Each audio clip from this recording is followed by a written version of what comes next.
நண்பர்கள் அனைவருக்கும் வணக்கம். இன்னைக்கு நம்ம அந்த வீடியோல சற்று முன் தமிழகத்தில் மிக முக்கிய 10 அறிவிப்புகள் வெளியாகி இருக்கு. ஸோ அது என்னென்ன அறிவிப்புகள் அப்படிங்கறத பத்தி தான் இப்ப நம்ம பார்க்க போறோம். வீடியோக்குள்ள போறதுக்கு முன்னாடி இது வரைக்கும் நீங்க நம்ம சேனலை சப்ஸ்கிரைப் பண்ணலனா உடனே சப்ஸ்கிரைப் பண்ணிருங்க. அப்படியே பக்கத்துல இருக்கக்கூடிய பெல் பட்டனையும் கிளிக் பண்ணிருங்க. அப்பதான் நாங்க போடக்கூடிய அனைத்து பயனுள்ள தகவல்களும் உங்களை கரெக்ட் டைம்க்கு ரீச் ஆகும். இப்ப வாங்க வீடியோக்குள்ள போலாம்.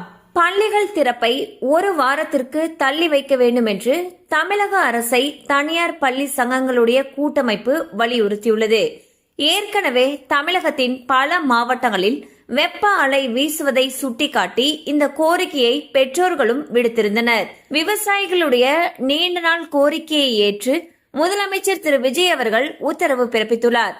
அதன்படி விவசாயிகள், மண்பாண்ட தொழிலாளர்கள் வண்டல் மண்ணை விலை இல்லாமலும் உரிம கட்டணம் செலுத்தாமலும் எடுக்க அனுமதிக்கப்பட்டுள்ளனர்.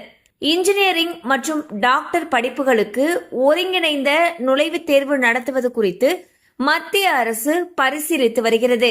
ஓதுவார் பயிற்சி பெறும் மாணவர்களுக்கு ஊக்கத்தொகையாக 5000 ரூபாய் வழங்கப்படும் என்று அறநிலையத்துறை அறிவித்துள்ளது. நாட்டில் பெட்ரோல் மற்றும் டீசல் தட்டுப்பாடு நிலவுவதாக பரவும் செய்திகள் உண்மை இல்லை என்று IOCL தெரிவித்துள்ளது. 5 ஏக்கர் வரை நிலம் வைத்துள்ள விவசாயிகளுடைய வேளாண் பயிர்க்கடன் தள்ளுபடி செய்யப்படும் என்று தாவேகா தேர்தல் அறிக்கையில் வாக்குறுதி அளித்தது.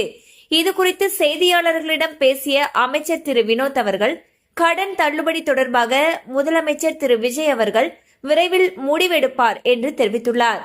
முதலமைச்சர் திரு விஜய் அவர்கள் பொறுப்பேற்றதும் 717 டாஸ்மாக் கடைகளை மூடும் அறிவிப்பை வெளியிட்டார்.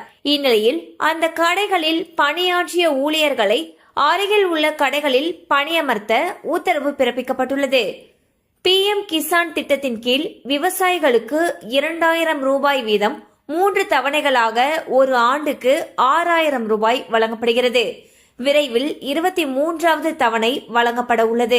தங்க நகை விற்பனை 10 ஆண்டுகளில் இல்லாத அளவு குறைந்துள்ளது. கடந்த நிதியாண்டில் நகை விற்பனை 8% குறைந்தது. இது நடப்பு ஆண்டில் மேலும் 13 முதல் 15% வரை சரியும் என்று கூறப்படுகிறது.